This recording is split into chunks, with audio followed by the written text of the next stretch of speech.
छंदामसि। संपूर्ण ब्रह्मांड 3 पदार्थों से आच्छादित है। ये तीनों पदार्थ किसी न किसी रूप में प्रत्येक स्थल पर विद्यमान हैं। ये पदार्थ हैं जल, वायु और वृक्ष। भूमंडल पर जीवन इन्हीं तत्वों पर आधारित है, परंतु पेट्रोलियम पदार्थों के दुरुपयोग से प्रकृति की यह देन प्रदूषित होती जा रही है।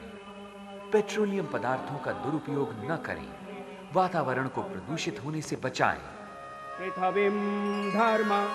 पृथ्वी का श्रृंगार करें, उसे स्वस्थ स्वच्छ रखें। आइए आने वाली पीढ़ी के लिए इस धरती को खुशहाल और बेहतर बनाएं। तेल बचाएं, पर्यावरण को सुरक्षित बनाएं। आइए जुट जाएं एक बेहतर कल के निर्माण में। पीसीआरए को सहयोग दें तेल संरक्षण और राष्ट्र के विकास में।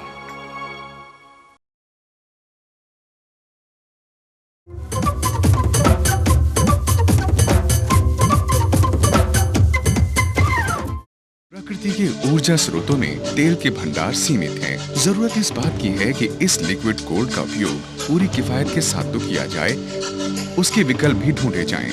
अगर ऐसा न किया गया तो तेल के भंडारों के खत्म होने के साथ यातायात व्यवस्था थम सकती है। उसके वर्तमान स्वरूप में काफी भारी परिवर्तन करने पड़ सकते हैं। डीजल के विकल्प के रूप में बायोडीजल का विकास प्राकृतिक तेल भंडारों के अधिक समय तक बनाए रखने में सहायक हो सकता है। डॉक्टर रुडोल्फ डीजल ने 1895 में मूंगफली के तेल से इंजन चलाने की सफलता दर्ज की। खाद्य तेलों से डीजल मशीनों को चलाने के कई प्रयोग विदेशों में सफलतापूर्वक चल रहे हैं। भारत में खाद्य तेलों की कमी को देखते हुए ऐसे तेलों की तलाश शुरू की गई जो किसी और काम में नहीं आते। जतरोपा या जंगली काली अरंडी और करंजिया 2 ऐसी ही किस्में हैं जो आसानी से उपलब्ध हो सकती हैं और इनके तेलों से अच्छी किस्म का बायोडीजल तैयार किया जा सकता है। IOC फरीदाबाद के R&D विभाग ने एक ऐसी प्रक्रिया को विकसित किया जिसके द्वारा जतरोपा और करंजिया के तेलों से बायोडीजल बनाया जा सकता है।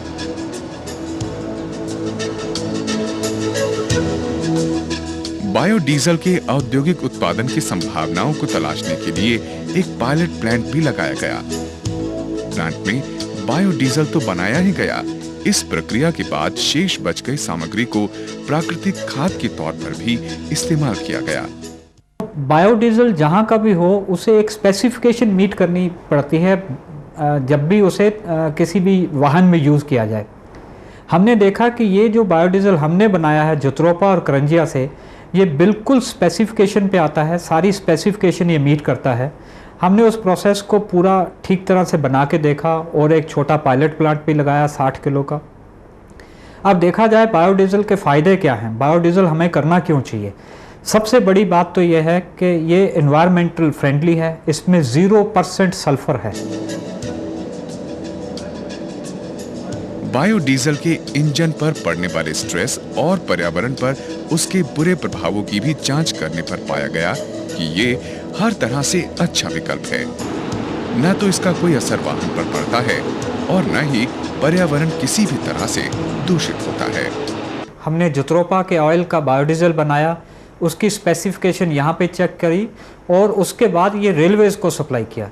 रेलवेज़ ने अपनी तरफ से पूरी चेकिंग करके उसे एक शताब्दी ट्रेन में चलाया और वो शताब्दी ट्रेन जो है दिल्ली से अमृतसर तक गई और उसकी परफॉर्मेंस बिल्कुल ठीक ठाक रही।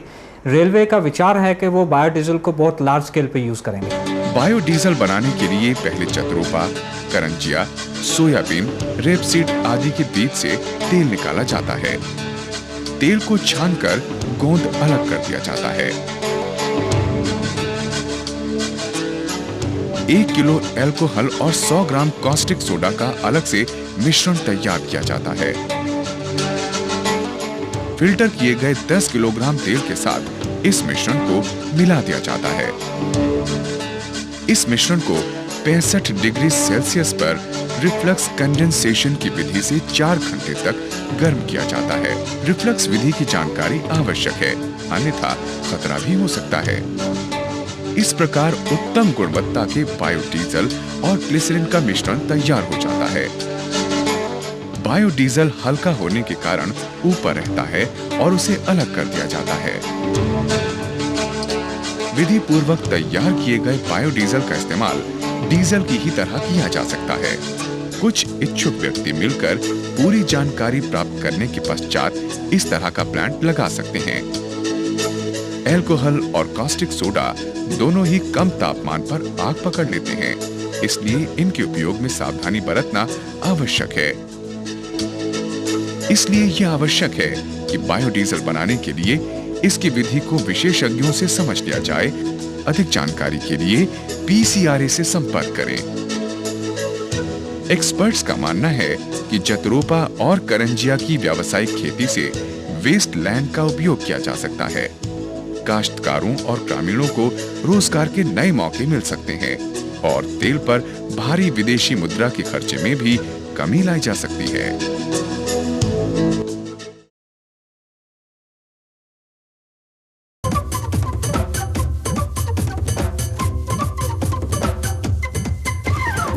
भारत जैसे कृषि प्रधान देशों को ऊर्जा साधनों के अभाव में बड़ी मात्रा में पेट्रोलियम पदार्थों का आयात करना पड़ता है। इसमें लगभग 40% मात्रा डीजल की होती है, जिसका इस्तेमाल परिवहन, कारखानों और खेती के कामों में होता है।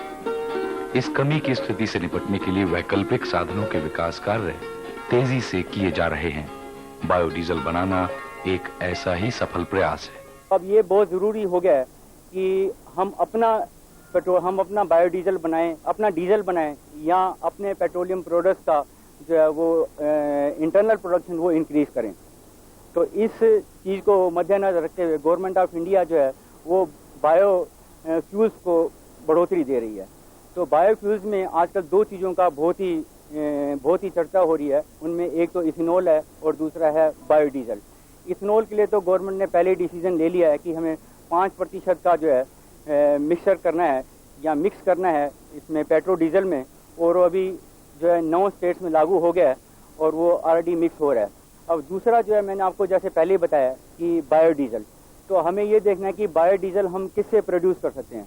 अब तक जो है करीबन बाहर की जो कंट्रीज़ हैं, EU कंट्रीज़ हैं, USA, UK या दूसरी कंट्रीज़ जो हैं, वहाँ पे बायोडीजल जो प्रोड्यूस हो रहा है वो प्रोड्यूस हो रहा है या तो ग्राउंडनट के तेल से, जैसे कि या ग्राउंडनट तेल, रेपसीड मस्टर्ड के तेल से, सनफ्लावर के तेल से, सैफ्लावर के तेल से, पाम ऑयल से, जो कि हमारे इंडियन कंटेक्स्ट में ये सब जो है वो एडेबल हैं। हमारी कंट्री जो है इन चीज़ों से अफोर्ड नहीं कर सकती। हम एडेबल ऑयल से जो है बायोडीजल प्रोड्यूस करें, क्योंकि हम ऑलरेडी इनको इम्पोर्ट कर रहे हैं। तो हमारे को ऐसे तेल की पहचान करनी पड़ेगी जिससे हम बायोडीजल प्रोड्यूस कर सकें। वो तेल होना चाहिए नॉन एडेबल। तो नॉन एडेबल जो तेल है वो हम किसी ट्री ओरिजिन सोर्स से वो प्रोड्यूस कर सकते हैं। ट्री ओरिजिन के जो प्लांट्स हैं उनमें हैं दो जो प्लांट्स हैं वो बहुत इंपॉर्टेंट हैं, जैसे कि करंजा और दूसरा है जट्रोफा।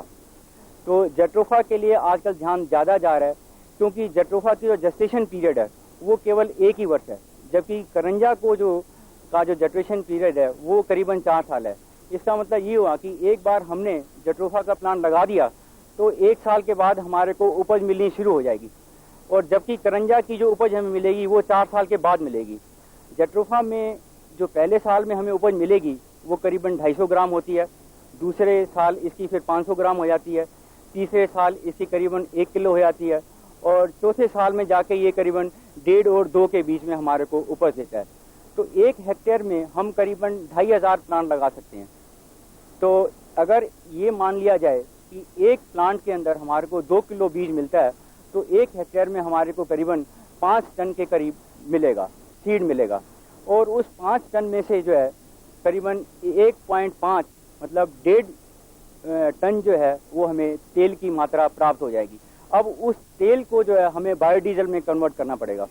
तो बायोडीजल तेल को बायोडीजल में कन्वर्ट करने के लिए एक छोटा सा सिंपल केमिकल ट्रीटमेंट होता है जिसको हम कहते हैं ट्रांसएस्टरिफिकेशन।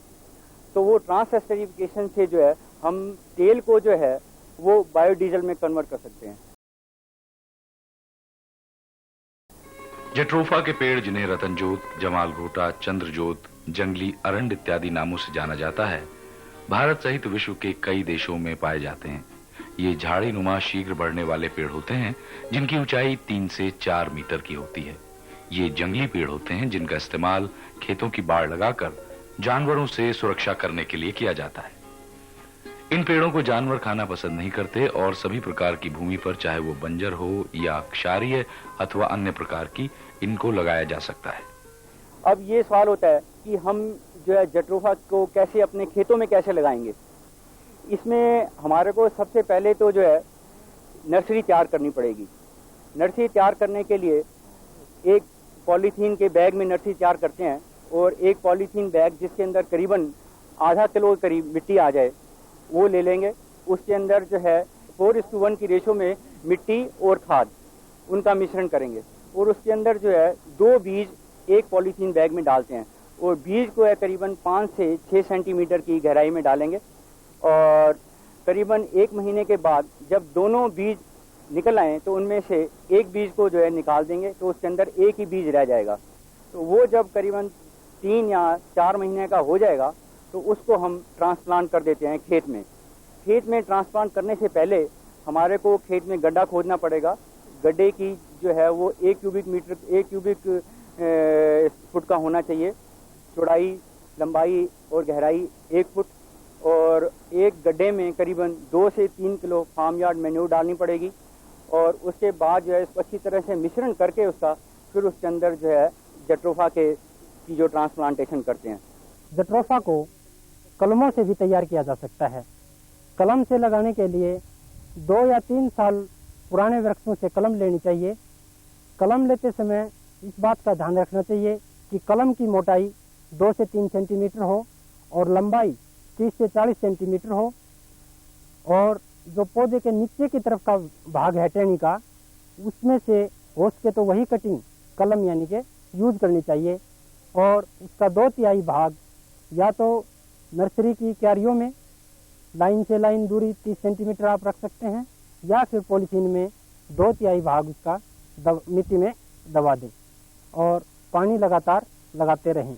इस प्रकार से कटिंग से भी यानी कि कलमों से भी नर्सरी तैयार की जा सकती है।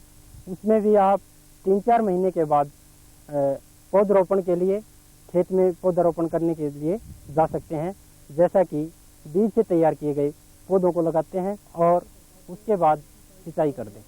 इस तरह से सिंचाई करने के बाद 1 या 2 महीने के बाद अगर कोई खरपतवार आता है तो हम खोदी कर सकते हैं पौधों की और इसमें पानी की बहुत ही कम आवश्यकता होती है। लेकिन पहले वर्ष में क्योंकि पौधारोपण के लिए प्रथम वर्ष में पानी की सिंचाई की ज़्यादा ज़रूरत पड़ती है, इसलिए आप अपनी स्थिति के हिसाब से, खेत की स्थिति के हिसाब से जब भी आवश्यकता समझें पानी दे सकते हैं। इस तरह 1 हेक्टेयर में 2500 पेड़ लगाए जा सकते हैं। इन पेड़ों में से 40 से 50 वर्ष तक बीज प्राप्त किए जा सकते हैं। जट्रोफा के पेड़ दूसरे वर्ष से ही फल देने लगते हैं। फलों की पकने के बाद तोड़ाई की जाती है, उसके बाद धूप में सुखाकर बीज निकाले जाते हैं जो हाथ से या मशीन से निकाले जा सकते हैं। सही देखभाल करने पर जट्रोफा के पेड़ों से बीज प्रति हेक्टेयर इस प्रकार प्राप्त किए जा सकते हैं।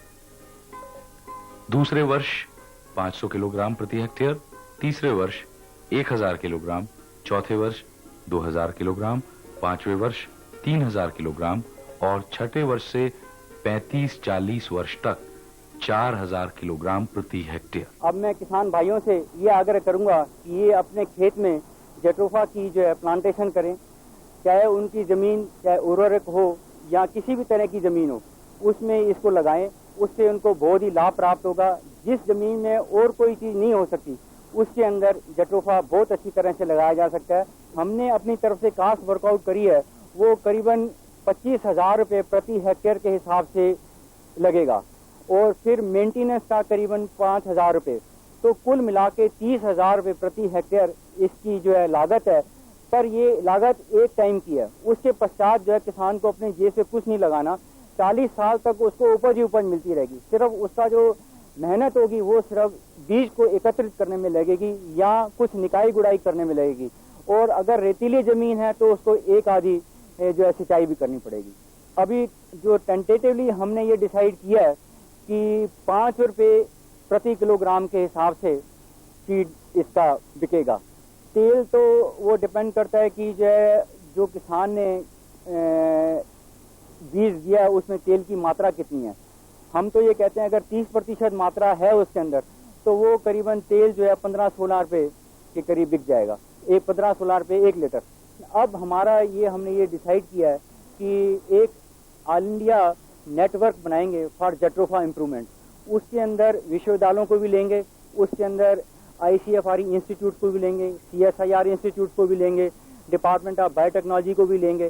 तो एक नेटवर्क बनाएंगे जो डिफरेंट एस्पेक्ट्स हैं रिसर्च के, उसके अंदर जो है वो उनके ऊपर काम होगा। किसी भी किसान भाई को किसी भी चीज़ की इंफॉर्मेशन लेनी हो, चाहे नर्सरी रेजिंग के लिए या प्लांटेशन के बारे में या कोई और भी इंफॉर्मेशन लेनी हो, वो कृषि मंत्रालय के अधीन एक national oil seed and vegetable oil development board जो गुड़गांव में स्थित है, वहाँ आके संपर्क करें, उन्हें सारी इंफॉर्मेशन दे दी जाएगी। इन पेड़ों की खेती का विस्तार करने के लिए केंद्रीय कृषि मंत्रालय द्वारा एक मिशन मोड के रूप में योजना को कार्यान्वित करने पर कार्यवाही प्रगति पर है। हमारी कृषि मंत्रालय ने यह फैसला किया है कि रतन जोत की खेती को बढ़ावा दिया जाना चाहिए। रतन जोत यानी जिसे अंग्रेजी में जट्रोफा कहते हैं, इसके माध्यम से डीजल तैयार किया जा सकता है, बायोफ्यूल डीजल तैयार किया जा सकता है। और कुछ स्थानों में, जैसे मैं कर्नाटक में गया था, कुछ गांव में मैंने देखा कि रतन जोत के माध्यम से लोग यह डीजल तैयार कर रहे हैं और इसी डीजल के सहयोग से लोग अपने डीजल पंप्स चला रहे हैं, जनरेटर्स चला रहे हैं और अपने खेतों की जुताई ट्रैक्टर में इसी डीजल का प्रयोग करके उनके द्वारा किया जा रहा है।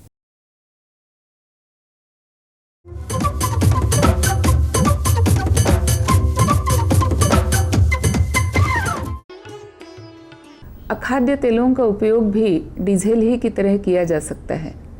यह बात अब एक नए ऊर्जा स्रोत के रूप में सामने आ रही है। ऐसा ही बीज देने वाला एक पेड़ है रतनजोत या जट्रोफा, जो खेत की मेड़ पे भी लगाया जा सकता है। हरियाणा राज्य के कई किसान रतनजोत के बीजों से तेल निकालकर उसे सिंचाई पंप और ट्रैक्टर चला रहे हैं। इतना ही नहीं, वे रतनजोत की नर्सरी, खेती और प्रसार भी कर रहे हैं। वे एग्रीकल्चरल यूनिवर्सिटीज़ की मार्फत इसमें शोध कार्य भी करवाना चाहते हैं। यह जो किसानों की पहल है, ये निस्संदेह सराहनीय है और एक अच्छे और बड़े जन आंदोलन के रूप में ये सामने आएगी। आज 2004 में क्या स्थिति है, यह जानकारी लेने के लिए PCRA ने यह फिल्म बनाई है ताकि किसानों की इस पहल की सनद रहे।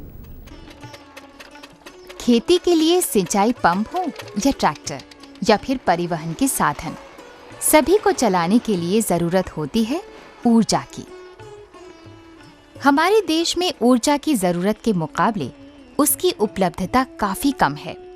फलस्वरूप देश को बड़ी मात्रा में ऊर्जा के साधनों यानी पेट्रोलियम उत्पादों का आयात करना पड़ता है। आयातित ऊर्जा के विकल्पों की खोज हमें ले आई है कुछ ऐसी वनस्पतियों तक जिनके बीजों से निकाला गया अखाद्य तेल डीजल के विकल्प के रूप में उभर रहा है। जट्रोफा, करंज, महुआ और नीम कुछ ऐसे ही पेड़ हैं, लेकिन इनमें भी सबसे जल्दी फल देने वाला पेड़ है जट्रोफा यानी रतनजोत। डीजल का विकल्प किसान के लिए होना अति आवश्यक है। जब तक ये विकल्प नहीं बनेगा तब तक खेती जो है वो बचत का धंधा नहीं रहेगा। जट्रोफा के जो पौधे हैं इनका पत्ता भी खाद के काम आता है और इसका जो तेल निकाला जाता है उससे जो खड़ी बनती है वो भी खाद के काम आती है। किसान भाई अगर इसकी खेती अपनाएं तो ये बहुत लाभदायी हो सकता है। उनकी डीजल और की ज़रूरत तो इंजन के लिए पूरी होगी, साथ ही साथ उनको खाद के लिए भी पत्ते का, टहनियों का और खली का प्रयोग करने को मिलेगा। ये 2-2.5 साल पहले जब हमारे किसानों को ये पता लगा कि इसका जो तेल है वो डीजल का विकल्प है, तो हमने इसके बारे में जानकारी प्राप्त करने के लिए देहरादून गए, आदिवासी एरिया में तथा दूसरी यूनिवर्सिटीज़ में जो फॉरेस्ट्री की थी उनसे जानकारी प्राप्त करके इसकी छानबीन की और प्रयोग किए।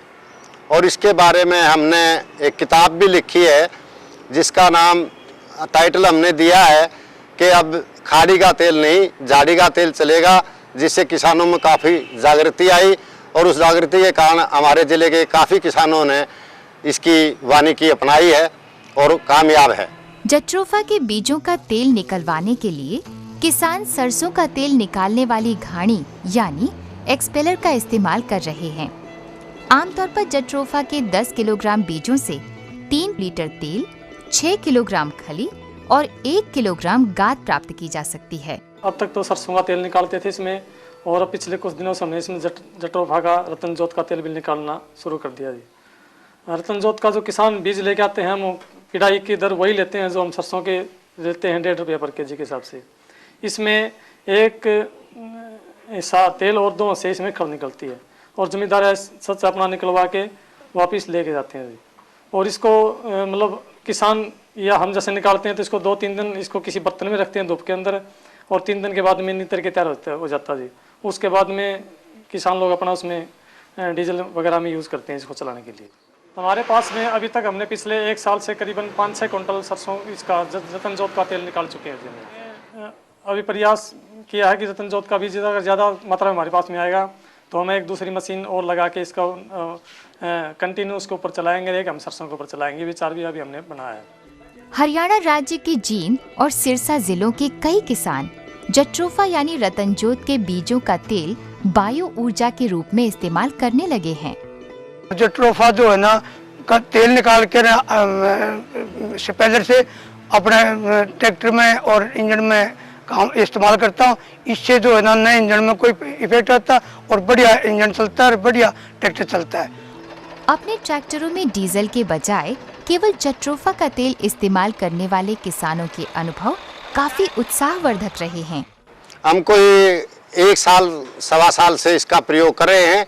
अभी तक तो हमारे किसी डीजल इंजन में इसका कोई कुप्रभाव देखने को नहीं मिला है। हमने कोई बदलाव नहीं किया, एग्जिस्टिंग इंजन और ट्रैक्टर में उसी तरह हम प्रयोग कर रहे हैं। कोई बदलाव की फिलहाल हमें जरूरत महसूस नहीं। अब इस केनी के अंदर जो तेल है ये हमने जट्रोफा के बीजों से ऑयल एक्सपेलर में निकलवा के और 24 घंटे नितार करके रखा है।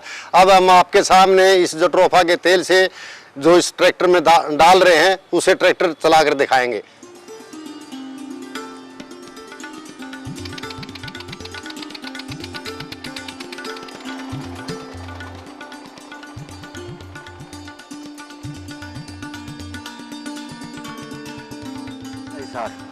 मैंने आज से 15-16 महीने पहले जो अपने रतनजोत का तेल है वो अपने ट्रैक्टर में डालना शुरू किया है।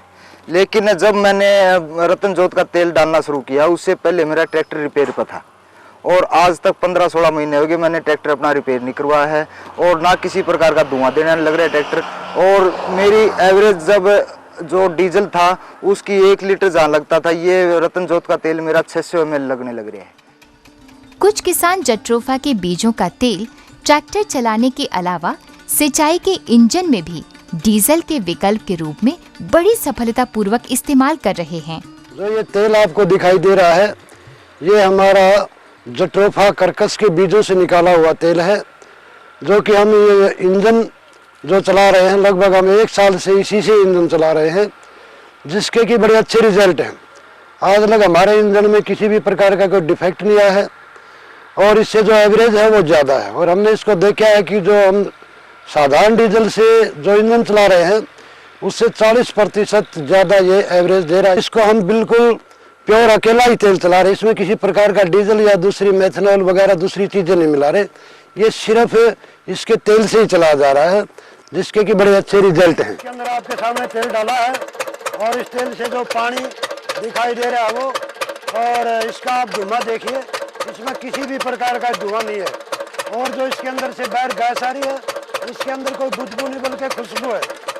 हालांकि इस संबंध में किसानों के अनुभव काफी उत्साहजनक हैं, फिर भी इस बायो ऊर्जा के प्रमाणीकरण के लिए शोध कार्य अभी चल रहे हैं। कुछ प्रगतिशील किसान चाहते हैं कि इस तेल का इस्तेमाल इसके शुद्धिकरण करने के बाद ही करना चाहिए।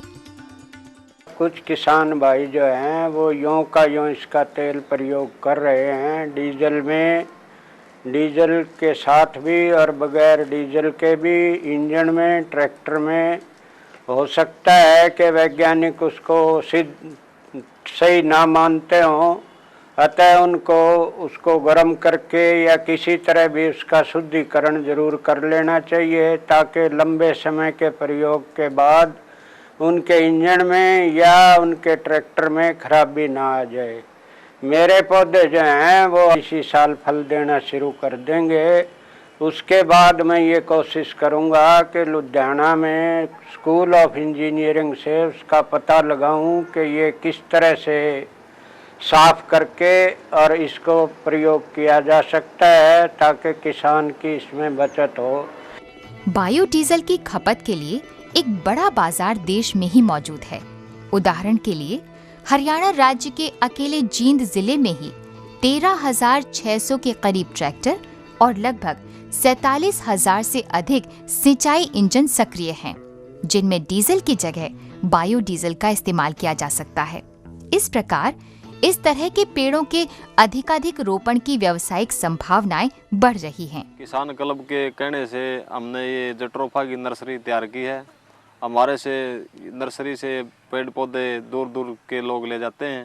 यहाँ से हमारे पंजाब के भी लोग लेके गए हैं, काफ़ी किसान भी लेके गए हैं, और रेलवे के लोगों ने भी हमारे से ये पौधे लेके गए हैं। हमने किसानों को उचित रेट पे हमने पौधे मुहैया कराए हैं। किसानों को हमने 4 रुपये पौधा प्रति पौधा हमने दिए हैं। जो पिछले साल हमारे से पौधे लेके गए थे वो अब की बार और ज़्यादा लगाने के लिए कह रहे हैं, हमारे पास आ रहे हैं।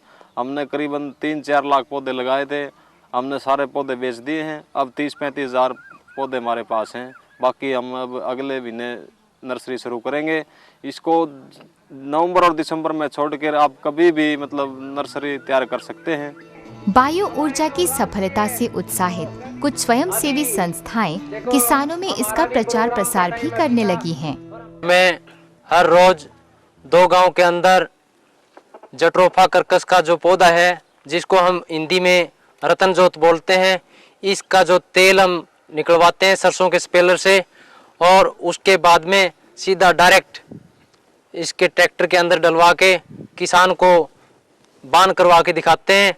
वो किसान संतुष्ट होता है इससे, और जो किसान ये कहता है भाई मैं टंकी में डाल के देखता हूँ, उसको टंकी के द्वारा दिखाते हैं।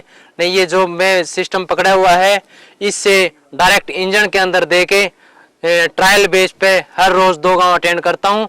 उससे जमींदार संतुष्ट होता है, और जमींदार खुद कहता है आने वाला जो टाइम है हमारा, उसके अंदर हम हमारी जो डीजल की खपत है उसके लिए जट्रोफा कर्कस का पौधा लगाएंगे, उससे हम लाभ उठाएंगे। हमें विश्व भारती किसान जागृति शिक्षण संस्था लाडवा गौशाला में प्रचार करते हैं। जट्रोफा गांव गांव में जाकर घूमते हैं, लोगों को शिक्षा देते हैं भाई जट्रोफा पेड़ लगाओ, खेती गुलाम होगी, आजाद करो खेती को, देसी खाद बनाना सीखो। इसलिए भाई गांव मेरा खरक्राम जी, जिला जींद, नाम मेरा राष्ट्रीय किसान कवि दलीप जाट। जट्रोफा के बारे में हम कविता भी सुनाते हैं लोगों को गांव गांव में जाके। मजदूर किसानों इकट्ठे होके आपस के मेल करो, जट्रोफा एक पेड़ लगा के घर का डीजल तेल करो। इकट्ठे होके आपस के मेल करो, जट्रोफा एक पेड़ लगा के घर का डीजल तेल करो।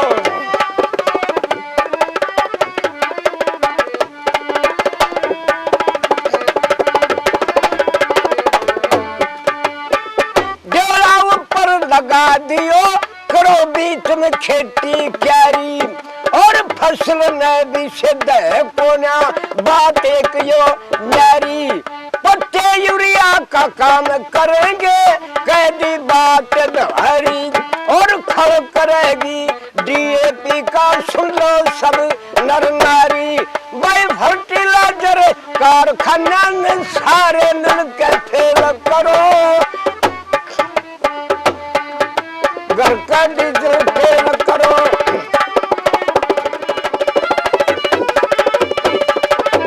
जट्रोफा की लाडवे के में हमने खोज करी से, और डीएपी और यूरिया की प्रैक्टिस रोज करी से। भाई तेल घाल लो अंदर में ईश्वर ने मौज करी से, और इतने काम करने तरह नोटा की गोज भरी से। फिर पूंजीपति सरमाएदार गिला मचना धक्का पेल करो, पेडल लगा के घर का डीजल तेल करो।